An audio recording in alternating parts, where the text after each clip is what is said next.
Для того, чтобы поменять рулевую тягу, нам не обязательно снимать рулевой наконечник.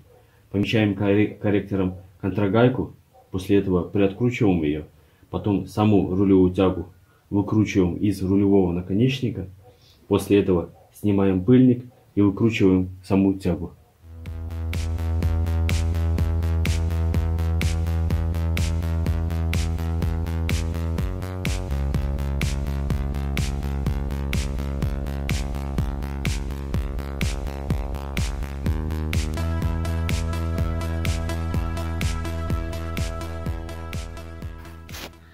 Так, пыльник снят с рулевой тяги, и нам надо теперь ее снять.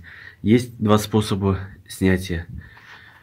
Выводите рулевую рейку так, чтобы сама рулевая тяга находилась вот в этой щели между подрамником и рычагом подвески.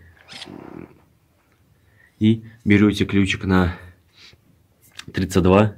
Видите, я его подрезал. Это старый ключ у меня. Просовываете сюда, берете за тягу и выкручиваете. Это первый способ. Второй способ. Вот такая труба. Я ее сделал, уже давно пользуюсь. И на конце трубы, видите, вот такая прорезь. И приварен гаечный ключ на 32. Голова от него.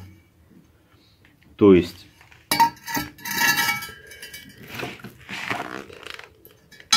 засовываем.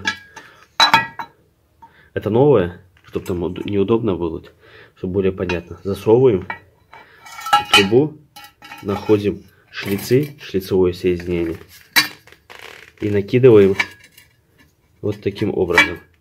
То есть вот такой, вот так у нас получается стоит. И берем потом воротком, прокручиваем.